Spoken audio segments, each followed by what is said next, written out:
যত হতাশা, আমাদের জীবন নিয়ে যত অভিযোগ, আমাদের মনে যত কষ্ট, আমাদের হৃদয়ের ভেতরে যত অস্থিরতা, তার মূলে হচ্ছে এই সমস্যা যে আমরা ভুলেই গেছি আমরা পরীক্ষা দিতে আসছি। এই যে আমাদের জীবন, এই জীবনের জন্য বিপদ, আপদ, পরীক্ষা, স্ট্রাগল, এটা অনিবার্য, এটা হবে। বিপদ নাই, কষ্ট নাই, আপদ নাই, অনিশ্চয়তা নাই, স্ট্রাগল নাই, এমনকি কেউ আছে এখানে কেউ কি হাত তুলে বলতে পারবেন যে হুজুর আমার জীবনে কোনো বিপদ নাই, অথবা আমার জীবনে কোনো দুঃখ নাই, কষ্ট নাই, কোনো স্ট্রাগল নাই, কোনো রিস্ক নাই? এরকম সৌভাগ্যবান কেউ আছেন এখানে? তাহলে জীবনের জন্য পরীক্ষা, এটা অনস্বীকার্য, হবেই হবে পরীক্ষা। পৃথিবীর জীবনটাই এমন, এভাবেই এই লাইফকে ডিজাইন করা হয়েছে। পরীক্ষা থাকবে, এখানে বিপদ থাকবে, এগুলো উত্তীর্ণ হয়ে আপনাকে যেতে হবে। চিরসুখ চির শান্তি এটাই পৃথিবীতে হয় না। চিরসুখ এবং চির শান্তির জায়গা হচ্ছে জান্নাত। চিরসুখ এবং চির শান্তি কোথায়? এটা জান্নাতের বৈশিষ্ট্য। চিরসুখ চির শান্তি, টেনশন নাই, ঝামেলা নাই, পরীক্ষা নাই, বিপদ নাই, রিস্ক নাই, স্ট্রাগল নাই। এটা হচ্ছে দ্য ফিচার্স অফ জান্নাত, জান্নাতের ফিচার। কিন্তু সমস্যা বাদে তখন যখন জান্নাতের ফিচার আমরা দুনিয়ায় খুঁজি। যেটা পাবো আমরা জান্নাতে, এটা খুঁজি কোথায়? এই তখনই সমস্যা বাদ। And this is the main problem. এটাই বড় সমস্যা। এই সমস্যার সমাধান কোথায়, এটা নিয়ে আজকে আমি কিছু কথা অ্যাড্রেস করবো ইনশাআল্লাহ। তো তাহলে আসুন শুনি জান্নাতের ফিচার কি। জান্নাতের কমন একটা ফিচার হচ্ছে জান্নাতে there will be no sickness in paradise. জান্নাতে কোনো অসুস্থতা থাকবে না, চিরসুস্থ। সুবহানাল্লাহ পড়েন। চিরসুস্থ, চির সবল, কেউ অসুস্থ হবে না জান্নাতে। জান্নাত হবে অ্যান্টি এইজিং, জান্নাতে বয়স বাড়বে না কারো, চির যৌবনা, চির যুবক, অ্যান্টি এজিং। আপনারা জানেন যে বর্তমান পৃথিবীতে অ্যান্টি এজিং ক্রিম পাওয়া যায় না? ক্রিম, কথা বুঝতেছেন? অ্যান্টি এজিং ক্রিম পাওয়া যায়। তারা বলে এই ক্রিম মাখলে চামড়ায় ভাঁজ পড়ে না। দাম দাম আছে কিন্তু অনেক। অ্যান্টি এজিং ক্রিম লাগায়, শ্যাম্পু ইউজ করে, অ্যান্টি এজিং অয়েল আছে, এটা দিলে নাকি চামড়ায় ভাঁজ পড়ে। ইভেন ভারতের অনেক বড় একজন ব্যবসায়ী মুকেশ আম্বানি, নাম শুনছেন? যে তার ছেলের বিয়ে হয়ে গেল, তো এই মুকেশ আম্বানির স্ত্রী নীতা আম্বানি, সে কিছুদিন আগে এক বোতল গোল্ড ওয়াটার খেয়েছে, gold water, and it's cost $60,000 $60,000 দাম এক বোতল গোল্ড ওয়াটারে। কেন? ফর অ্যান্টি এজিং, যাতে বয়সের ছাপ গালে না আপনাকে। এখন বলেন এভাবে কি আমাদের বয়সকে ধরে রাখা সম্ভব এই পৃথিবীতে? সম্ভব না, কারণ এই ফিচারটা দুনিয়ার ফিচার না, এটা জান্নাতের ফিচার। সুবহানাল্লাহ বলেন। তাহলে জান্নাতে কেউ অসুস্থ হবে না, জান্নাত হবে চির যৌবন, চির যৌবনা। ওখানে আমরা যুবক থাকবো, প্রত্যেকে 33 বছরের যুবক যুবতী হয় জান্নাতে ঢুকবো। বিশ্বনবী ইসলাম বলেন আহলুল জান্নাতি জুরদা ওয়া মুরদা ওয়া আবনাউ সালাসিন ওয়া সালাসিন। জান্নাতে যারা যাবে শুভ্র দাড়িবিহীন, প্রত্যেকে হবে 33 বছর বয়সের। ওই যে 33 বছর বয়সে একবার ঢুকলেন আর বয়স বাড়বে না, ওইটাই চিরকাল ওই বয়স পাবে। জান্নাতের আরেকটা ফিচার হচ্ছে নো ফ্রাস্ট্রেশন, কোনো চিন্তা নাই, দুশ্চিন্তা নাই, হাইপার টেনশন নাই, সজীব, প্রাণবন্ত। সুবহানাল্লাহ। জান্নাতের আরেকটা ফিচার হচ্ছে there is no expiry date in জান্নাত। এক্সপায়ারি ডেট আছে? জান্নাতে যে ঢুকবো 7 দিনের জন্য চেক ইন, নাকি চেক ইন কয় দিনের জন্য? 7 দিন 10 দিন পরে চেক আউট করে ফেলবে, এরকম? নো এক্সপায়ারি ডেট, আজীবন। একবার এন্ট্রি পেলে বের হওয়ার টেনশন নাই। আল্লাহু আকবার। তাহলে no expiry date, rather it's eternal, আজীবন থাকবেন, খালিদিনা ফিহা, চিরকাল থাকবেন। এবং জান্নাতের সবচেয়ে গুরুত্বপূর্ণ ফিচার হচ্ছে there will be no death in জান্নাত। জান্নাতে আপনার আর মৃত্যু হবে, মৃত্যুর বিদায় হবে, তার মানে আপনি অমর হবেন। তাহলে আপনি চির সুস্থ, চির সবল হবেন জান্নাতে, চির যুবক থাকবেন, প্রাণবন্ত থাকবেন, আপনি অমর হবেন, আপনি জান্নাতে মরবেন না। জান্নাতীরা যখন জান্নাতে যাবে ফেরেশতারা ডেকে বলবে, ইয়া আহলাল জান্নাতি ইন্না লাকুম আন তাসিহু ফালা তাসকামু আবাদা। জান্নাতীরা চিরকাল সুস্থ থাকবে, অসুস্থ হবা। ইন্না লাকুম আন তাশিব্বু ফালা তাহরামু আবাদা। তোমরা শাবাব থাকবা, বুড়া হবা না। ওয়া ইন্না লাকুম আন তাহিয়াউ ফালা তামুতু আবাদা। চিরকাল বেঁচে থাকবা, মরবা না। এবং সেদিন জান্নাতে মৃত্যু দেয়া হবে, মৃত্যু দেয়া হবে। ইউতাল মাউতু বিকাবশিন আমলাহ। একটা ছাগলের আকৃতিতে মৃত্যুকে আনা হবে। ফায়ুযবাকুল মাউত, মৃত্যুকে জবাই দেয়া হবে। এবার জান্নাতীরা তাকিয়ে থাকবে, ফেরেশতারা বলবে, ইয়া আহলাল জান্নাতি খুলুদুন ফালা মাউত। এই জান্নাতীরা চিরকাল এই জান্নাতে থাকবে। তাহলে জান্নাতের ফিচার পাইছেন?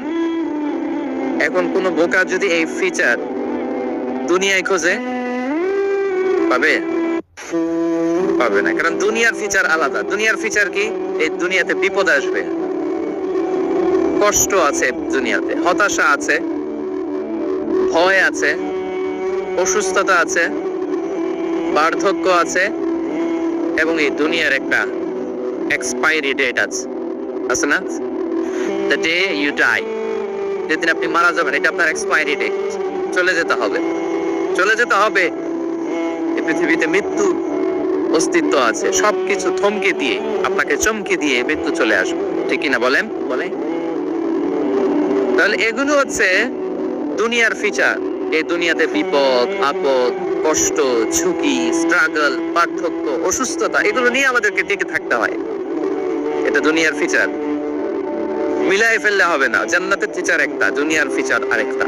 দুনিয়াতে কষ্ট থাকবে, বিপদ আপদ থাকবে। এই দুনিয়ার ফিচারটা আল্লাহ তাআলা কোরআনের একটা আয়াতে খুব চমৎকার ভাবে উল্লেখ করেছেন। সেটা দিয়ে আমি আলোচনা শুরু করেছি। আল্লাহ তাআলা ইরশাদ করছেন, ওয়ালা নাবলুওয়ান্নাকুম বিশাইইম মিনাল খাউফি ওয়াল জু'i ওয়া নাকসিম মিনাল আমওয়ালি ওয়াল আনফুসি ওয়াস সামারাত ওয়া বাশশিরিস সাবিরিন। আল্লাহ তাআলা বলছেন, অবশ্যই আমি তোমাদেরকে পরীক্ষা করব, ভয় দিয়ে, ক্ষুধা দিয়ে, সম্পদের ঘাটতি দিয়ে, আতঙ্ক দিয়ে, প্রাণনাশ দিয়ে, ফল ফসলের হানি দিয়ে পরীক্ষা করবে। কিন্তু এই পরীক্ষায় যারা উত্তীর্ণ হবে, যারা সবর ইখতিয়ার করবে, ওয়াবাশশিরিস সাবিরিন, ধৈর্যশীলদের জন্যই হচ্ছে সুসংবাদ। আলহামদুলিল্লাহ পড়েন। তবে সম্মানিত সুধী, আমরা বুঝতে পারলাম এই পৃথিবীর ফিচার হচ্ছে এখানে বিপদ থাকবে, বিপদ ছাড়া কেউ থাকবে না। স্ট্রাগল থাকবে, কষ্ট থাকবে, ঝুঁকি থাকবে, রিস্ক থাকবে, এবং নানা ধরনের বিপদ আপদ দিয়ে আল্লাহ তাআলা আমাদেরকে পরীক্ষা করবেন। এটা মাস্ট, এটা আমাদের মাইন্ডসেটে নিয়ে নিতে হবে। মাইন্ডসেটে এটা ক্লিয়ার থাকতে হবে। চির সুখ, চির শান্তি এই দুনিয়াতে মিলবে। কোথায় মিলবে তাহলে এটা? তাহলে বিপদ আসবে, আপদ আসবে, পরীক্ষা থাকবেই আমাদের জীবন। তবে ইন্টারেস্টিংলি মজার বিষয় হচ্ছে, পরীক্ষাটা এক একজনের এক এক রকম। পুরো পৃথিবীতে একটা পরীক্ষা ক্ষেত্র, কিন্তু কারো প্রশ্নপত্রের সাথে কারো প্রশ্নপত্রের কোনো মিল নাই। সুবহানাল্লাহ। আমার পরীক্ষা একরকম, আপনার পরীক্ষা আরেক রকম, ওই ভাইয়ের পরীক্ষা আরেক রকম, ওনারটা আরেক রকম। সবাই পরীক্ষার্থী, কিন্তু কারো প্রশ্নপত্রের সাথে কারো প্রশ্নপত্রের কোনো মিল নাই। কারোর জন্য পরীক্ষা হচ্ছে সে খুব অসুস্থ, প্রচন্ড অসুস্থতা, তার জন্য পরীক্ষা। ক্যান্সারের রোগী, দুরারোগ্য ব্যাধি, ডক্টর বলছে 4th স্টেজে চলে আসছে, কয়েক মাস বাঁচতে পারে, এটা তার জন্য পরীক্ষা। আবার কারো দেখবেন যে খুব একটা অসুস্থতা নাই, অসুস্থতার ঝামেলা নাই, কিন্তু তার দারিদ্রতা আছে, তার আর্থিক অনটন, এটা তার জন্য পরীক্ষা। আবার কারো দেখবেন অসুস্থতাও নাই, দারিদ্রতাও নাই, তার দাম্পত্য জীবনের সমস্যা আছে না নাই? অনেকে দেখবেন এগুলো কোনোটাই সমস্যা না, তার ছেলে কথা শোনে না, মাদকাসক্ত, রিহ্যাবে পাঠায়, আবার আসে, আবার গাঁজা খাওয়া শুরু করে, আছে না নাই বলেন? দেখেন তার পরীক্ষাটা আবার আলাদা। অনেকে দেখবেন মেয়ে বাবার কথা শোনে না, আবার অনেকের দেখবেন যে ব্যবসায় সমস্যা, লসের পর লস, লাভ উঠাতে পারে না কেন?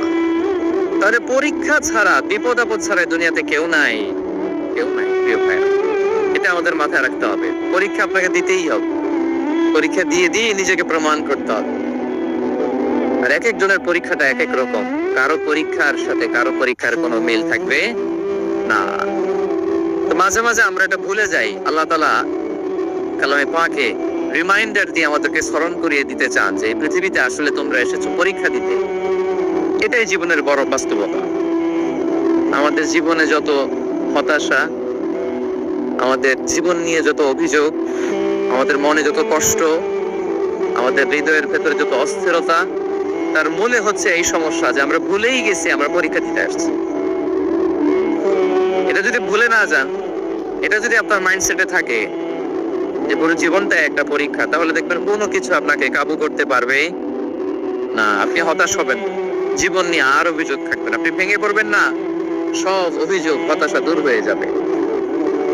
তারপরে বুঝতে পারলাম পরীক্ষা আপনাকে দিতেই হবে। পরীক্ষা দেয়া ছাড়া এই পৃথিবী থেকে চলে যাওয়ার কোনো চান্স বা সুযোগ আমাদের কারো নেই। সূরাতুল আনকাবুতে আল্লাহ তাআলা এই কথাটা আরো চমৎকার ভাবে বলেছেন। আল্লাহ তাআলা ইরশাদ করেছেন, আহাসিবান নাসু আইয়াতরাকু আইয়াকুলু আমান্না ওয়া হুম লা ইফতানুন ওয়ালাকাদ ফাতান্নাল্লাযীনা মিন ক্বাবলিহিম ফালা ইয়া'লামান্নাল্লাহু আল্লাযীনা সাদাকু ওয়া লা ইয়া'লামান্নাল কাযিবিন। আল্লাহ বলেন, মানুষ কি ভেবেছে সে শুধু বলবে আমি ঈমানদার আর তাকে আমি জান্নাতে ঢুকাই দিব? না, কখনো না, কুশিনকালেও না। বরং পূর্ববর্তীকালে যারা পৃথিবীতে এসেছিল তাদেরকে আমি পরীক্ষায় নিয়েছি, পরীক্ষা করেছি, এবং তাকেও ঈমানের প্রশ্নে সে সত্যবাদী মানে মিথ্যাবাদী পরীক্ষা দিয়ে দিয়ে নিজেকে প্রমাণ করতে হবে। ঠিক কিনা বলেন? পরীক্ষা দিয়ে আপনাকে প্রমাণ করতে হবে।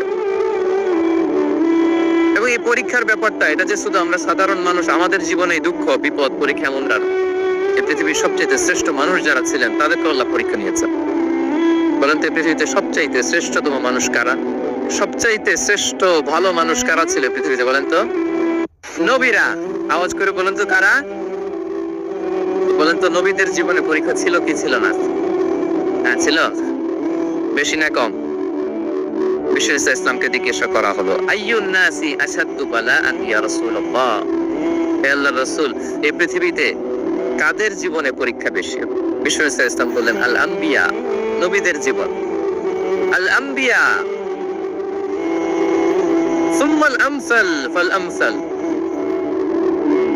সবচেয়ে জীবনে পরীক্ষার সম্মুখীন সবচেয়ে বেশি হয়েছেন নবীরা।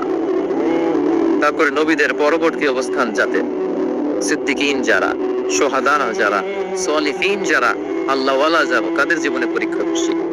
ইউবতালার রাজুলু আলা হাসাবি দীনি, ব্যক্তির দিনদারি যত বেশি তার জীবনে আল্লাহর পরীক্ষাও তত বেশি। আপনি আল্লাহওয়ালা হবেন, আপনার জীবনে পরীক্ষাও অনেক বেশি।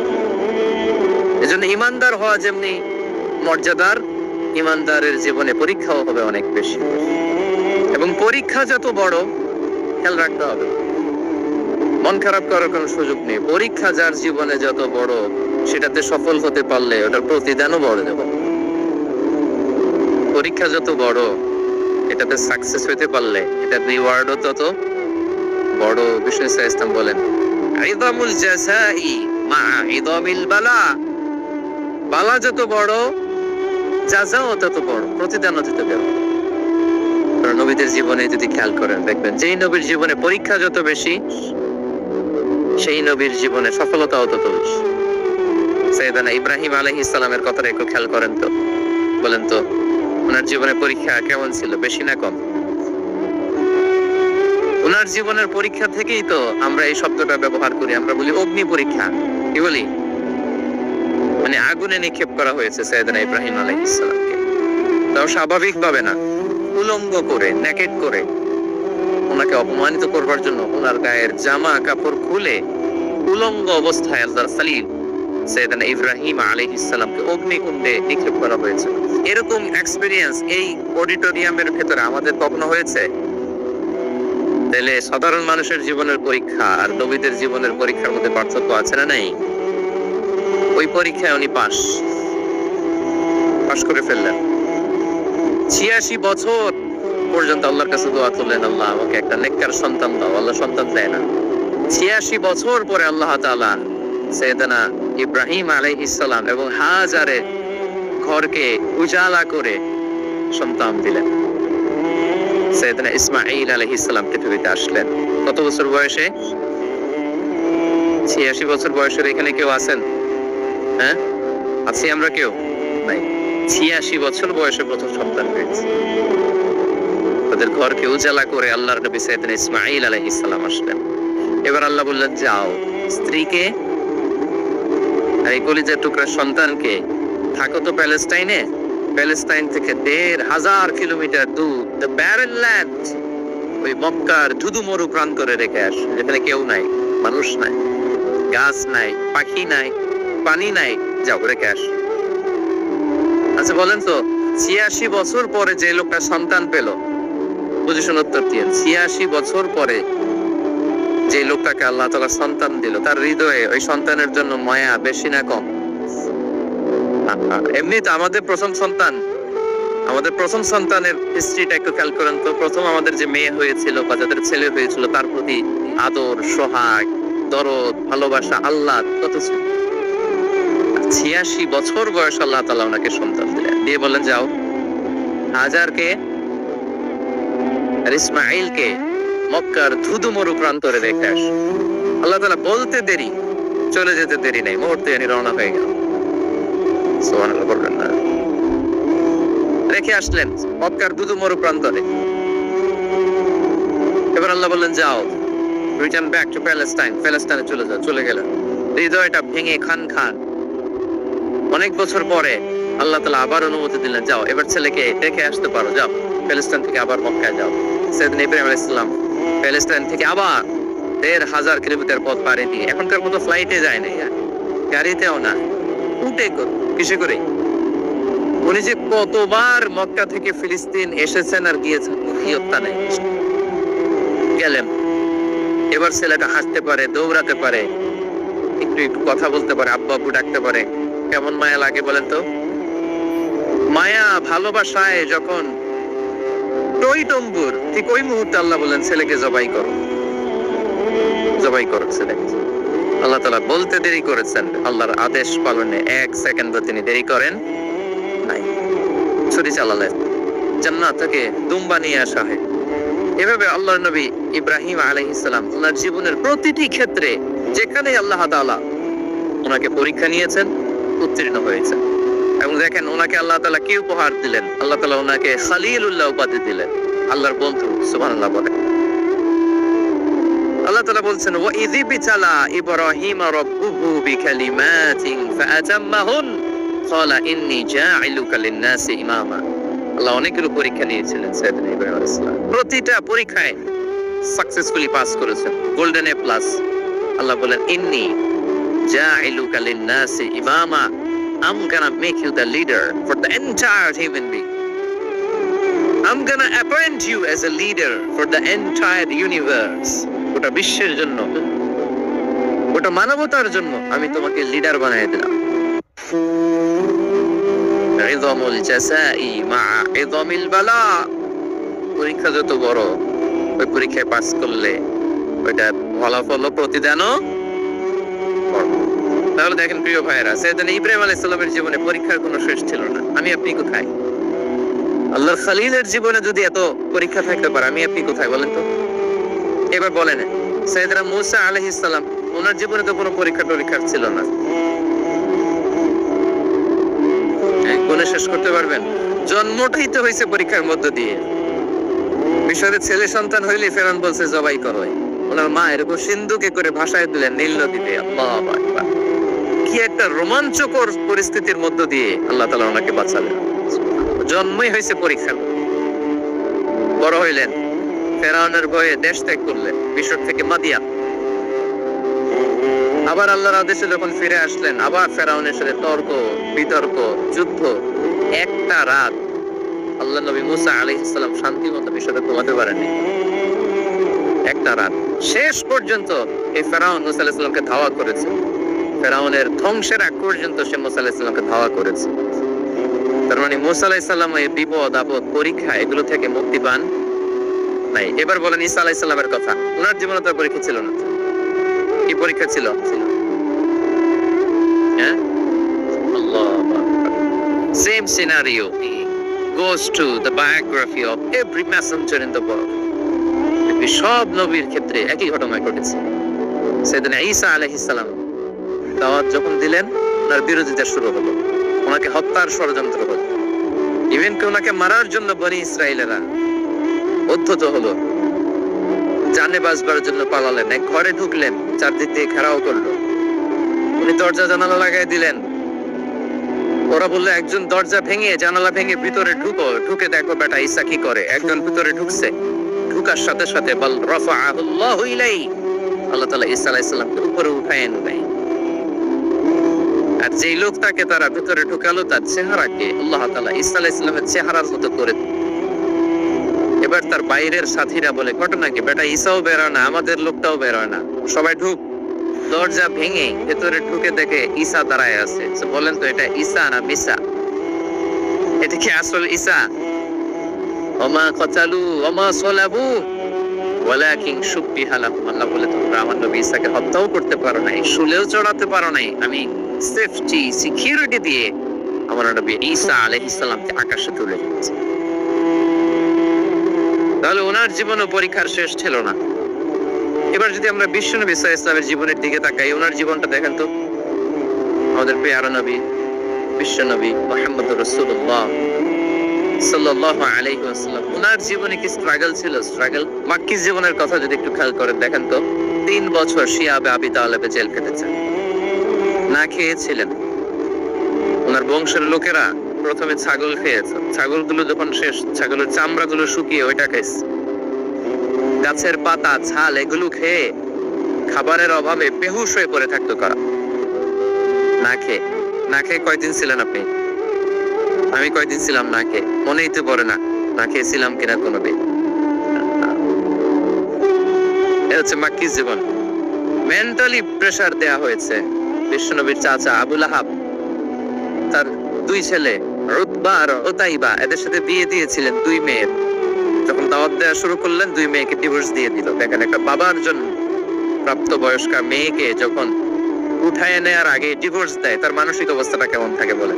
মেন্টালি প্রেসারাইজ করা হয়েছে, ফিজিক্যালি হ্যারাস করা হয়েছে। বিষ্ণু ইসলাম যখন নামাজে দাঁড়াতেন, উটের পচা নারী বুড়ি বিষ্ণুবীর কাঁধে চাপিয়ে দেওয়া হতো। আপনার জীবনে এরকম ঘটছে কখনো? আপনি নামাজ করতেছেন, উটের পচা নারী বুড়ি আপনার কাঁধে চাপিয়ে দেওয়া হয়েছে? কয়দিন হয়েছে এরকম? কয়দিন হয়েছে? হ্যাঁ, তারপরে তো আলহামদুলিল্লাহ বেরোয় না মুখ দিয়ে। কেমন আছেন হুজুর? কইেন না, বেশি একটা সুবিধার না, তাই না? বেশি একটা একটু মিলাবেন। কতটুকু পরীক্ষা আমরা দিয়েছি। তায়েফে গেলেন বিশ্বনবী, তায়েফে গেছিলেন জমির বায়না দিতে, তাই না? জমি কিনবে তায়েফে। তায়েফবাসীদেরকে জাহান্নামের আগুন থেকে বাঁচাতে গিয়েছিলেন, নিজের জন্য না। সেখানে তায়েফের ছেলেরা পাথর মেরেছে বিষ্ণু ইসলামের গায়ে। এত শুভ্র দেহ ছিল, চেহারা ছিল, বিষ্ণুবীর গা দিয়ে ঝরঝর করে রক্ত ঝরেছে। ফিজিক্যাল হ্যারাসমেন্টের শিকার হয়েছেন বিষ্ণু ইসলাম। যখন যেদিন বিষ্ণু ইসলামকে হত্যার ষড়যন্ত্র করা হলো, আল্লাহ তাআলার আদেশে তিনি মক্কা থেকে মদিনা হিজরত করলেন। মদিনাতে যে একটা রাত, 7ম হিজরির আগ পর্যন্ত শান্তিতে ঘুমাতে পারেন নাই। 3 দিকে 3 ইহুদি বসতি, বনু কাইনুকা, বনু নদীর, বনু কুরাইজা। খাওয়ার মধ্যে বিষ মিশিয়ে দেয়া হয়েছিল বিষ্ণু ইসলামের। বাজুর, খাসির বাজুর রান পছন্দ করতেন। এক ইহুদি মহিলা বিষ্ণু ইসলামের ওই রানের মধ্যে বিষ মিশিয়ে দিয়েছেন। ওই বিষের যন্ত্রণায় মৃত্যুর আগ পর্যন্ত বিষ্ণুনবী কাতরাতেন। এবং উনি ইন্তেকালের সময় ওই বিষের ব্যথা যন্ত্রণাতেই ইন্তেকাল করেছেন। বিষ্ণুনবীর ইন্তেকালটা শাহাদাতের ইন্তেকাল ছিল। বিষ্ণু ইসলাম বলেছেন, ওই যে খায়বার এলাকার ওই মহিলা যে আমার খাবারে বিষ মিশিয়েছিল, সেই বিষের যন্ত্রণা, বেদনা, কষ্ট আমি অনুভব করছি। খেয়ে না খেয়ে দিন প্রচারের কাজে নিজেকে দিয়েছো বিলিয়ে, তায়েফের কাফিরেরা চিনল না সে আলো, দুষ্ট ছেলেদের পিছু দিল লেলিয়ে, পাথরের আঘাতে ক্ষত বিক্ষত হয়ে সারা শরীর থেকে রক্ত ঝরে। হে রাসূল তোমাকে বলি আমি কেমন করে, হে রাসূল তোমাকে বলি আমি কেমন করে। হাজার ব্যথা বেদনার পরে ফিরে আসনি তুমি আপন ঘরে, দিনের আলো তুমি ছড়িয়ে দিতে চলে গেলে মদিনায় মক্কা ছেড়ে। হে রাসূল তোমাকে ভুলি আমি কেমন করে, হে রাসূল তোমাকে ভুলি আমি কেমন করে। ঠিক কিনা বলেন? একতারা শান্তির ঘুম তিনি দিতে পারেন নাই। প্রিয় ভাইয়েরা, তাহলে আমরা কি বুঝলাম? বিশ্বনবীর জীবনে পরীক্ষা ছিল কি ছিল না? আমাদের উপায় আছে? আমরা বাঁচতে পারবো বিপদ আপদ পরীক্ষা জঞ্জাল থেকে? বাঁচতে চাইলেও বাঁচতে পারবো? ইমাম মালিক আলাইহি রাহমা নাম শুনেছেন? ইমাম মালিক, ওনার জ্ঞান থেকে লাখো লাখো মানুষ উপকৃত হয়েছে, কোটি কোটি মানুষ উপকৃত হয়েছে। মদিনার রাস্তায় রশি দিয়ে ওনাকে টেনে হিচড়ে এক এলাকা থেকে আরেক এলাকায় নিত সালেম বাদশাহ ইমাম মালিক আলাইহি রাহমা। ইমাম আহমদ ইবনে হাম্বল, ওনাকে বেত্রাঘাত করা হতো, চাবুক দিয়ে পেটানো হতো। আমাদের মাযহাবের ইমাম আল ইমাম আল আযম আবু হানিফা আলাইহি রাহমা, ওনাকে কারাবন্দী করা হয়েছে। তার মানে দেখেন, যত বড় বড় স্কলার, যত বড় বড় মাশায়েখ, এমনকি আম্বিয়া আলাইহিমুস সালাম, ওনারাও পরীক্ষা বিপদ আপদ থেকে রেহাই পান। পাইছে? তাহলে আপনি আর আমি পাবো? বলেন তো। তাহলে এটা আমাদের ব্রেইনে গেঁথে নিতে হবে যে জীবন মানেই এখানে বিপদ থাকবে, পরীক্ষা থাকবে, স্ট্রাগল করে করে আমাকে আগাতে হবে। কেউ আমার জন্য রেড কার্পেট বিছিয়ে রাখবে না। এই জীবনটা বড় জটিল। This is life, how it's design. এভাবেই পৃথিবীকে ডিজাইন করা হয়েছে। এখানে বিপদ আছে, কষ্ট আছে। এই পরীক্ষা দিয়ে দিয়ে আপনাকে উত্তীর্ণ হতে হবে। বুঝতে পেরেছেন প্রিয় ভাইরা? নাও দ্য কোশ্চেন আরাইজ, এখন প্রশ্ন হচ্ছে, কেন আল্লাহ এই পরীক্ষা নেন? কেন? আল্লাহ তাআলা সূরা মুলকে বলেছেন, এই পৃথিবী সাজানোর, এই জীবন মৃত্যুর এই খেলা, এর উদ্দেশ্যটাকে আল্লাহ তাআলা স্পষ্ট করে বলেছেন। আল্লাযী খালাকাল মাউতা ওয়াল হায়াতা লিয়াবলুয়াকুম আইয়ুকুম আহসানু আমালা। জীবন মৃত্যু দিয়ে তোমাদের জীবনকে সাজানো হয়েছে এজন্য, যাতে করে তিনি তোমাদের পরীক্ষা করতে পারেন। কি করতে পারেন? তোমাদের মধ্যে কে সৎ কর্মে অগ্রগামী, কে কাজে ভালো, আমলে ভালো, এটা দেখার জন্য। বেসিক্যালি আল্লাহর দেখার প্রয়োজন নাই, আমাদেরকে দেখানোর জন্য এই পরীক্ষার আয়োজন। আমি ভালো করবো না খারাপ করবো এটা আল্লাহ জানে না? ওনার পরীক্ষা করা লাগে কেন? কথা বলেন। আমি জান্নাতি না জাহান্নামী এটা আল্লাহ জানেন না? বেসিক্যালি আমাদেরকে জানানোর জন্য এই পরীক্ষার আয়োজন। কাদেরকে জানানোর জন্য? মানে তুমি জেনে যাও তুমি জান্নাতি না জাহান্নামী। আমি ভালো করেই জানি।